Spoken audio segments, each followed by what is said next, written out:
We read about Roz being alone in her house, the lodge, and she was just resting in there, almost like she was hibernating like an animal. And one day the roof came crashing down. So she went outside, and while she was walking, she saw frozen animals underneath the snow, and she decided to do something about it. So she built these lodges for the animals that were cold so they could stay warm during the winter. She told the animals that while they're in the lodge, they cannot hurt anybody. So all the animals agreed. And I asked you to think about this question. What do you think will happen with the lodges? Do you think the animals will listen to Roz's rules that everyone must agree not to hunt or harm each other in the lodge? And I asked you to type out your guess. So let's keep reading and find out what happens. So now we are on chapter 57, The Fire. Strange sounds were echoing from the far side of the pond. What started as a low murmur gradually swelled to a chorus of terrified voices.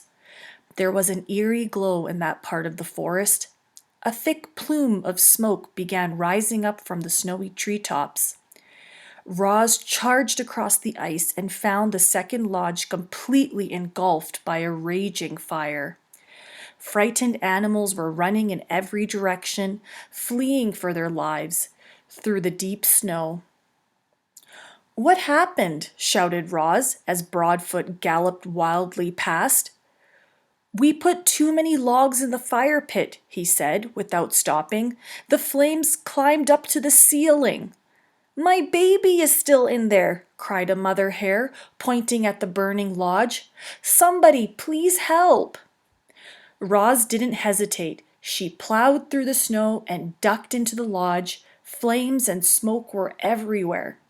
A tall stack of logs blazed in the fire pit, and in the far corner, a tiny ball of fur was shaking with fear.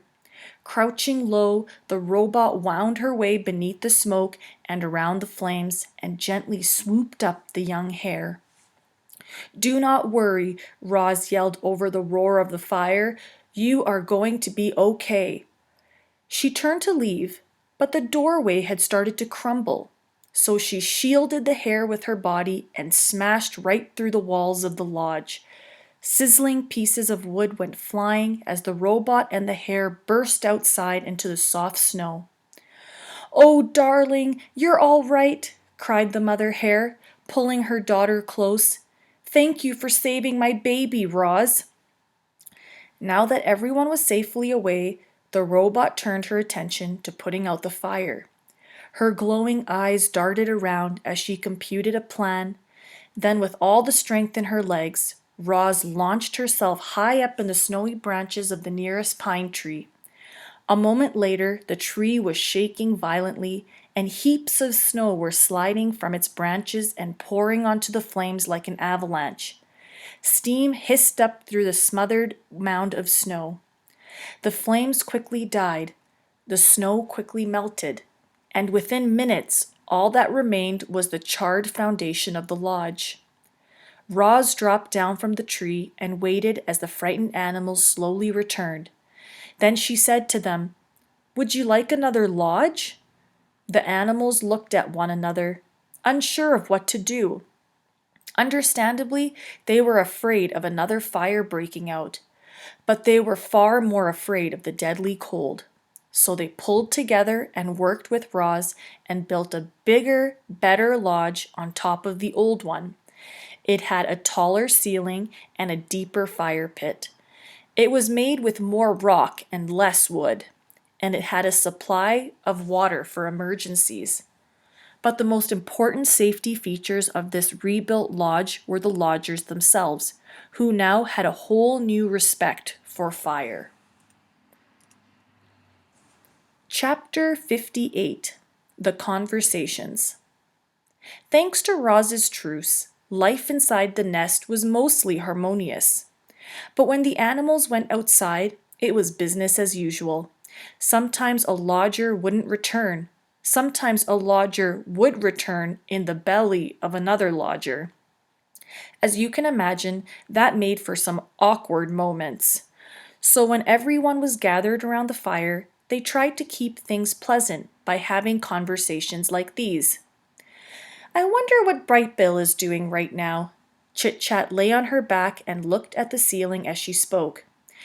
And where he is and who he's with, and if he ever thinks about us back here on the island. I am sure he thinks about us, said Roz. I think about him all the time. I like to imagine that the geese had a fun flight to the winter grounds and now Brightbill is floating on a lovely lake, eating yummy food and making wonderful new friends, but hopefully they're not too wonderful because I'd like to stay his best friend if possible. That is a nice thought, said Roz, but I worry that the flock might have gotten caught in this icy weather. I do not think they would handle it well. Don't worry, I'm sure they're fine, said Chit Chat. Brightbill is such a great flyer that I just know he'll keep the flock out of trouble. He is a great flyer, said Roz, but I still worry. Life is short. Dig Down the old groundhog was giving another one of her fireside speeches. I'll be lucky if I see the spring.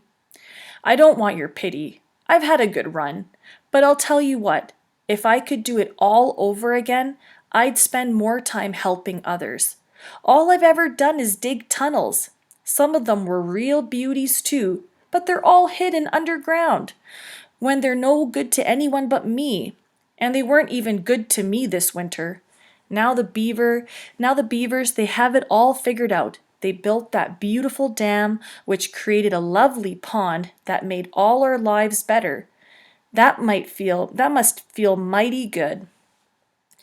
The beavers made our lives better in another way, said Fink. They taught Roz how to build. Ain't that the truth, said Dig Down. Roz, you must have saved half the island with your lodges, and to think we used to call you a monster. I'll repay my debt to you if it's the last thing I do. Your friendship is payment enough, said Roz. Oh, please, your sweetness is going to make me sick. There must be something we can do. Your friendship really is enough. Friends help each other, and I will need all the help I can get. My mind is strong, but my body will not last forever. I want to survive as long as possible, and to do that, I will need the help of my friends. The animals listened quietly to Roz and thought of their own struggles to survive. Life in the wilderness was hard for everyone. There was no escaping that fact. But the robot had made their lives a little easier, and if ever they could, the animals would return the favor.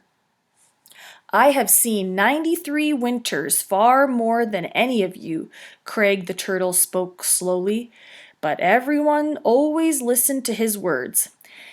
And I can tell you that the winters have gotten colder, and the summers have gotten hotter, and the storms have gotten fiercer. I heard that the ocean has gotten higher, said Chit Chat. But I don't see how that could be true. I mean, where would all that extra water come from? You are right. The ocean is higher, said Craig. My grandfather used to say that. Long ago, this island was not an island at all. It was a mountain surrounded by flat lands. And then the ground shook, and the oceans grew, and the land slowly flooded until the mountain became an island. Animals from far and wide were forced to come here to escape the floodwaters. In those early days, there were too many animals living in too small a place. The island did not have enough food to feed them all. But between fighting and disease and famine, a balance was finally reached, and we have kept the balance ever since. Chit Chat's eyes grew wide with concern. If the ocean keeps rising, the island will be swallowed up by the waves, and I don't even know how to swim. If the waves ever do swallow this island, it will not happen for a very long time, said Craig. But then we will all be long dead, even me. Everything has a purpose. It was Swooper's turn to lecture the lodgers. The sun is meant to give light. Plants are meant to grow. We owls are meant to hunt. We mice are meant to hide. We raccoons are meant to scavenge. Roz, what are you meant to do? I do not believe I have a purpose. Ha! I respectfully disagree, said Swooper. Clearly, you are meant to build. I think Roz is meant to grow gardens. Roz is definitely meant to care for Brightbill. Perhaps I am simply meant to help others. Chapter 59, The Spring. Dripping water, flowing water, splashing water, winter's blanket of snow and ice was finally beginning to melt. White was fading away to expose the grays and browns that had been hidden beneath. Little green buds were appearing all over. Crowds of bright flowers were rising up from the dirt, and soon the island would be bursting with rich scents and colors. At long last, it was spring. The lodgers returned to their own homes. The hibernators emerged from their secret places. Roz roamed across the island and checked in with the beavers and the bears and all the friends she'd missed. Then the robot went home to work in her garden. After the bittersweet winter anyone could recall, life was slowly returning to normal.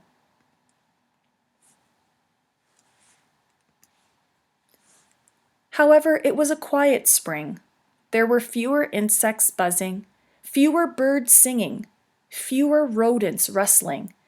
Many creatures had frozen to death over the winter, and as the last of the snow melted away, their corpses were slowly revealed.